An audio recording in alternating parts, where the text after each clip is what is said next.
Hey, this is Russ. Yeah, I'm back out on the road again. What am I riding? Yeah, it's a burgundy color bike.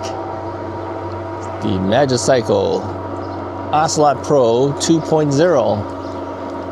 Yeah, 2.0 version. Yeah, I was riding this bike not too long ago. What was that, about a week or so ago? I was talking to Magicycle. They said, "Hey Russ, are you going to take the Magicycle Ocelot Pro out anytime soon?" I go, "I just took it out." It was the same day I talked to them. They wanted me to remind you guys that there's sales going on their Ocelot model, as well as other models, but specifically they wanted me to mention the Ocelot Pro and the irregular Ocelot models, because they have, I guess, a number of them still available. Oh, what was that? Oh, some guy's doing, he's cutting gutters, it looks like. Yeah, they have a number of them available, and so they put some sale prices on them. So check out the Magicycle site if you're looking for a 20-inch by 4-inch fat tire wheel bike. Okay, the guy's letting me go, so we're gonna go. Yeah, I noticed recently Magicycle put some sale prices on a number of products, so it seemed pretty good to me. You know, I mentioned before, take a look at the standard Magicycle Deer. Remember? I don't know if they have any more of those. They got the 2.0 versions, but you know, check that out too if you haven't. I had the step over 26-inch by 4-inch fat tire version of the Deer, the original one, and I noted how the prices had come down on that. Well, apparently they're doing something with the Ocelot and Ocelot Pro models too. Now, here's the thing you have to know with the Magicycle products, all right? They have an Ocelot, they have an Ocelot Pro, they have an Ocelot Pro 2.0, okay? They're not the same, okay? Just so that you know, all three of them are different. The standard Ocelot does not have the same motor and torque and all that kind of stuff that the Ocelot Pro has, all right? And then the Ocelot Pro 2.0 is not the same as the Ocelot Pro, because the 2.0 is the latest upgraded version. That's what I'm riding right now. The 2.0 version has the ability to jump back and forth between cadence sensor or torque sensor, right? You don't get that with the Ocelot or the Ocelot Pro, but many people don't really need it. And if you're one who says, "I'm perfectly fine with a cadence sensor bike," which is what many of our e-bikes were when they first started out, right? Then the Ocelot and the Ocelot Pro would be perfectly fine for you, and you'd save a bunch of money. That's the whole thing, right? Now, I will say that the Ocelot Pro and the Pro 2.0 were among the best hill climbers of any bike I ever had, you know, short of something that like the wired bike, which is, you know, way different than this bike. I mean, that's a big bike. We'll talk about that in a minute too. And so if you're looking for a 20-inch by 4-inch fat tire bike, highly suggest you look at the Magicycle Ocelot and Ocelot Pro bikes, because they offer a lot for the money. I'm telling you right now, just go check it out, you know, just to see what they have, okay? And you might note too that, you know, I've always been a big fan of the Magicycle products.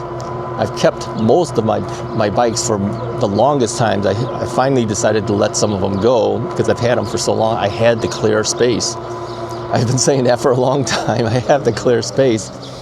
And I couldn't justify keeping all of the Magicycle bikes. I had to let some of those go too. So some of you guys have my Magicycle bikes as well. I let go of the Cruiser, which they still have available, by the way. I let the Jaguar Rundies go. Yep, sold off the 2 Jaguar Rundies I had. I let the Magicycle commuter bike go. I let the original Ocelot Pro go.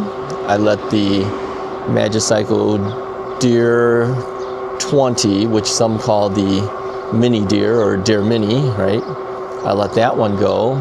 I actually even let go of recently my Magicycle Deer 22.0. Also, I gave that to a viewer who wanted to have a decent bike. I just can't keep them all. It's just too much. So what I ended up deciding to do was to stick with certain ones that kind of represent the line, but doesn't have to be exactly every iteration of the line. So I still have the Magicycle Deer 26-inch by 4-inch fat tire, the original Deer step over version. That was the green one. I still have this one, the Ocelot Pro 2.0, and I still have the Magicycle. What is the most recent commuter style bike that they had? CT1. There you go. Still have the CT1.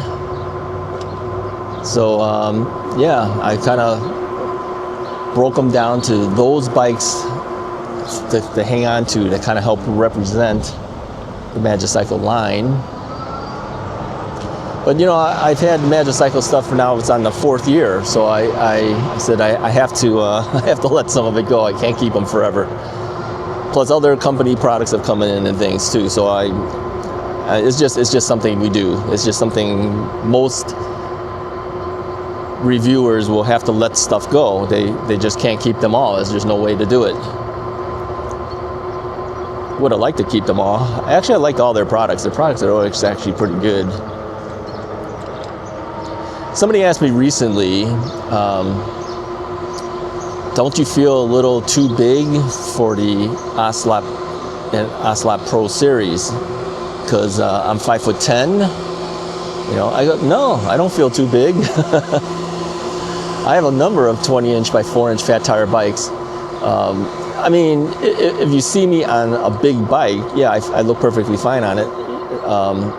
On these bikes, you might say, oh, he's kind of tall for that bike.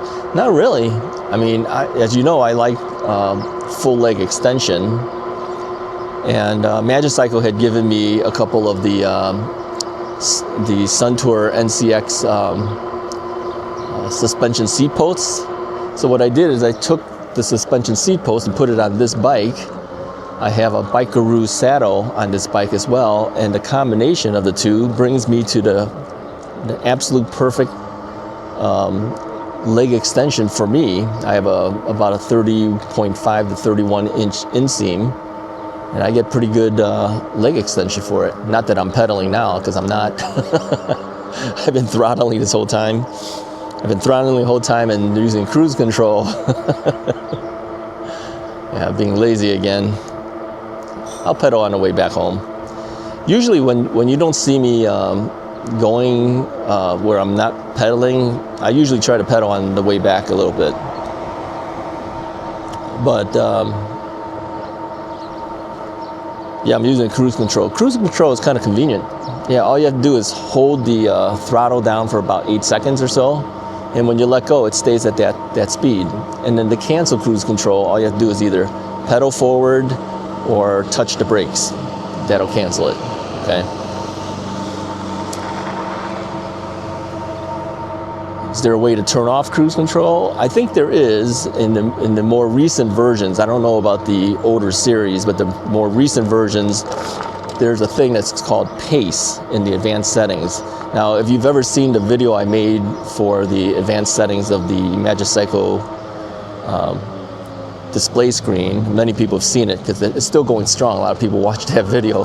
Those who buy the Magicycle bikes watch it. I don't mention it because at that time it didn't have the ability to turn it off. But current versions do have the ability, and they call it pace, P-A-C-E. You can turn it on or turn it off. Okay, because some people didn't want the cruise control on there, and they wanted to shut it down, so they gave them the option to shut down. I'm gonna have to go faster here. I got to pass through here. So you can turn it off on those bikes, but the earlier versions you cannot. I don't know whether they upgraded the display screens on the ones they're selling now or not, but I don't want to turn it off. I really I like the convenience of it if I want it. you know, all I have to do is just hold it down for 8 seconds. And if you don't hold it down for 8 seconds, or if you vary the speed on your throttle as you're going, it's not going to kick in anyway. So, yeah, you know, everyone has their own preferences. Now, you might be noticing here that I reversed my my cell phone. No, I'm not recording myself on the cell phone. I could, technically, I could do that, and then you'd actually see a view of me. But the reason I do it is because sometimes I get text messages or notifications pop up while I'm recording, and then I have to blur the screen out. That's just extra work for me. So I just flip it around. Now I don't get to see anything coming in, but you know, if it's a text message, I'll hear a ding anyway, so I know I can stop and check it if I wanted to. And any of the other notifications not critical anyways. It's usually notifications from you guys making comments on my videos or whatever. I get a notification that somebody commented on your video. So rather than having to deal with the blur out of everything and constantly dealing with it, I just flipped it over. I still use the cell phone holder as just a way for me to keep my cell phone out of my pocket. You know, I don't like having it in my pocket when I'm riding my bike. So anyways, there you go. Check out the Magicycle Ocelot Pro 2.0. Check their prices, see what they are currently, but I did note that it was significantly discounted. It's worth looking at if you're looking to buy a 20-inch bike. Okay? All right. That's my public service announcement for Magicycle. No, I promised them I would mention it. So there you go. There you go, Magicycle. All right, what else is going on? We mentioned about, what did we say? We were going to talk about the wired. Is that what we said? Somebody asked me a size comparison of the wired cruiser bike versus the, what was it? The lectric X-Peak 2.0. And I mentioned to him that he says, well, the wired bike is a lot bigger, you know. He wanted to know if I can show a picture of them back to back. I don't usually have the ability to do a back-to-back comparison like that, because unless I put it on a bike rack and then move it out somewhere, because I don't usually take any photos in front of my house or anything like that, just to keep my own privacy there. I don't do that. But I will tell you that the cruiser, you know, if you look in terms of the frame versus the frame of the other bike, they're not that far off, because the electric X-Peak is still fairly big too, but it is dramatically different in terms of the handlebar height, because the cruiser from Wired is kind of a BMX style handlebar, so it sticks way up here. You know, it's way up. It's almost like, what was it, like 10 inches taller than the other bike because of that. The rear rack seems taller because they have a secondary battery there, right? Let's see, let's turn here. So that's taller. The weight is dramatically different. I think I sent him the specification of the weight. I think it was something like I don't know, 80 something pounds for the electric X-Peak 2.0 versus 100 and what was it, close to 118 or something like that for the wired cruiser. I mean, that to me makes it a dramatically different size bike. I mean, when you hop off the bike, you know, even if you have to tilt it a little bit to for whatever reason, you know, you're gonna feel that, because the weight, even when you tilt it a little bit, it's gonna feel like a lot heavier. I mean, you're talking a bike that's 35, 40 pounds heavier than the other bike. That's pretty significant. And if you're looking at the 72 volt bikes too, that's the new was it the Warrior and the Scout? Forget that, man. That's going to be 140 something pounds. Then you're talking a major difference in in size and weight, right? Maybe physical size might not look like it, but the sheer weight of the thing will make it feel like it. Yeah. So anyways, it's just something to keep in mind if you're looking between those two bikes. You know, I'm just answering the question the guy had about it. All right, what else is going on? Let's turn back. Let's turn this way.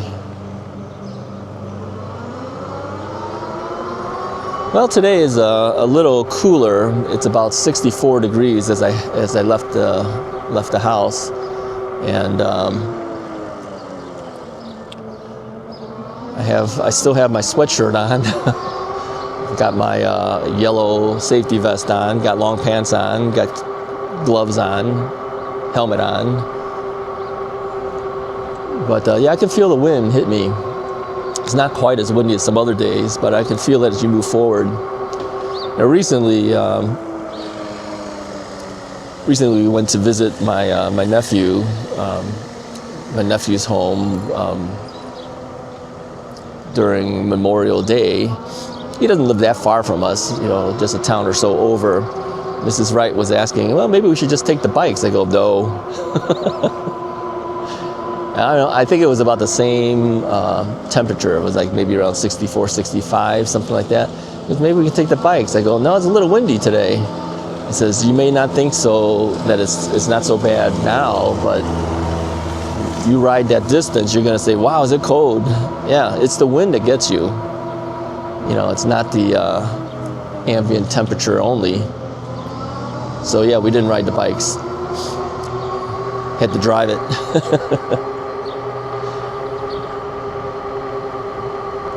You know, a number of people will ride in any weather. Yeah, I don't do that. I just don't. I don't like the freeze, and I don't like the sweat. So I always said the best temperature for me to ride is about 70 to 72 degrees. Yeah, maybe even as high as 74 degrees. Anything more than that, yeah, I don't feel good. I don't like it in the hot weather, and I don't like it in the freezing cold either. This is why during the summer times you'll find me riding early in the morning, just to avoid the heat. Yeah.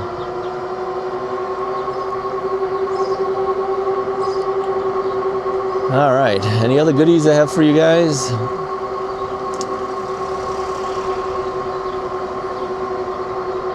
That's almost about it. There was another bike that came in for review. Can't talk too much about it, but I should have the review for that bike done in about 2 weeks or so, give or take. Maybe a little bit before 2 weeks, something like that. So look forward to looking at that video when that comes out. All right, let's go forward here. Yeah, I think you'll like that bike too.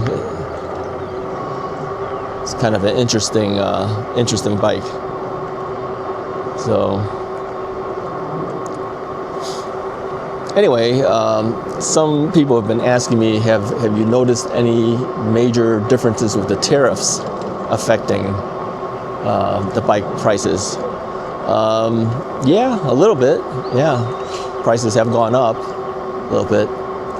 But interestingly, today, as I was looking at the news reports, they were saying that the courts have ruled against the tariffs. Yep, saying that it wasn't legal for them to actually impose tariffs on all these products and everything. So we'll see where that goes. We'll see what happens. Because if that is the case, and if things do get rolled back, what about the poor guys that had to pay the money already for the tariffs? You know, I mean, a number of companies have already paid it out, and some companies have gone out of business because of it. Think about that. Of course, they're going to appeal it, but how long will that take? So I think at this point, they said that all the tariffs are kind of frozen at this point.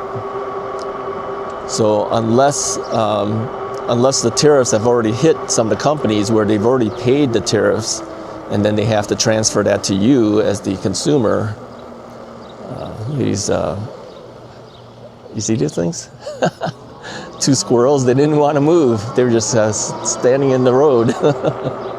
Well, I didn't run them over, okay? So, I think if the company's already paid the tariff fees already, you know, by bringing them into the U.S., they're probably going to pass that on to you because their cost went up, right? Okay, I'm going to go forward here.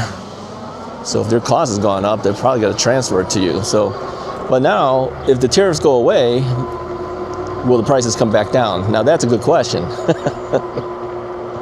That's a good question. Will it actually come back down again? I don't know.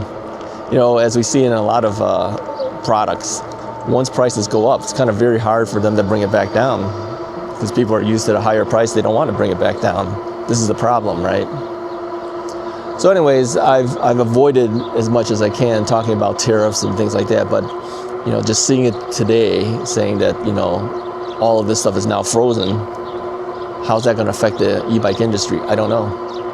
I don't know. All I know is this: the whole talk of this has really been a downer for the entire e-bike industry and other industries as well, not just e-bikes. So anyways, let's not talk anymore about it. I'm tired of talking about that kind of stuff. Personally at home, you know, I'm tired of talking about it, discussing all that. Where are we?